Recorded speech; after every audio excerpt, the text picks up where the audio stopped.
Good evening friends. आज की video में हम पढ़ने वाले हैं पाइथागोरस थ्योरम्स हैं। पाइथागोरस थ्योरम्स क्या है, किस पे बेस है? तो पाइथागोरस थ्योरम्स हमारा किस पे बेस है? पाइथागोरस थ्योरम्स हमारा राइट एंगल ट्रायंगल पे बेस है। किस पे बेस है? Right angle triangle. इसका थ्योरम्स क्या है? अगर एक एंगल क्या हो, ये 90 डिग्री का होना चाहिए। किसी भी ट्रायंगल में अगर एक एंगल 90 डिग्री का होगा तो ये रूल काम करेगा। ये रूल क्या है? तो मान लीजिए एक राइट एंगल ट्रायंगल्स है। राइट एंगल ट्रायंगल समझ रहे हैं ना, समकोण, ठीक है, जिसमें एक कोण क्या हो, 90 डिग्री का हो। तो ये 90 का हो गया। इसको हम बोलते हैं बेस। बेस मींस जमीन पे पड़ा हुआ है, इसके लिए इसको क्या बोलते हैं? बेस है, ठीक है। जैसे चीज कोई भी खड़ी रहती है तो उसको क्या बोलते हैं? उसका बेस है, ठीक है, इसी के ऊपर वो खड़ी है। अब इसको हम क्या बोलते हैं? परपेंडिकुलर। परपेंडिकुलर, ठीक है। और इसको क्या बोलते हैं? हाइपोटेन्यूज। हाइपोटेन्यूज, ठीक है।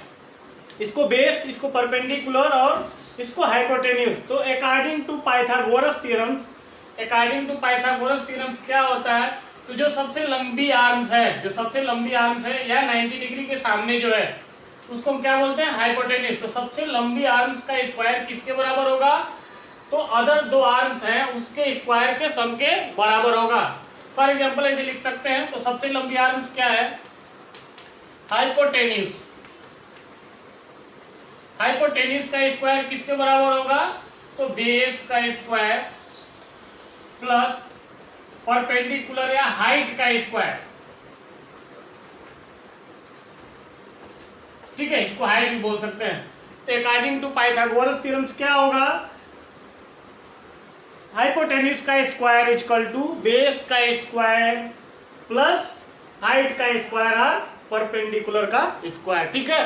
तो यही हमारा पाइथागोरस का रूल है, या इसको आप ABC लिखते हैं इस तरीके से।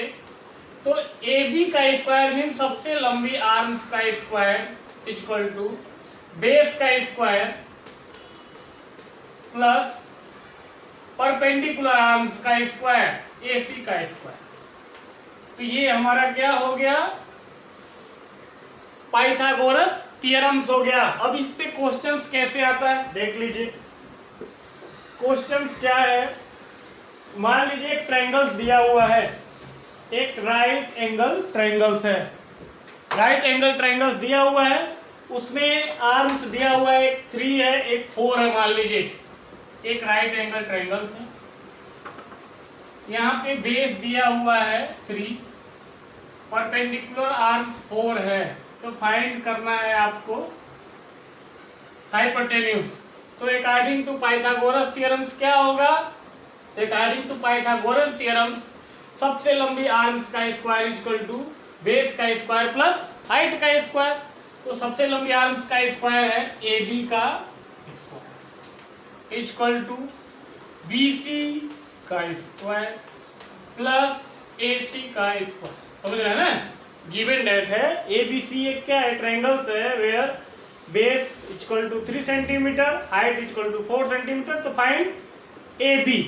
तो AB का वैल्यू अपने को फाइंड करना है, तो उसके लिए हमको क्या लगाना पड़ेगा? Pythagoras theorem. According to Pythagoras theorem equal to सबसे लंबी आर्म्स हाइपोटेन्यूज का स्क्वायर इक्वल टू बेस का square plus height or perpendicular arms का स्क्वायर।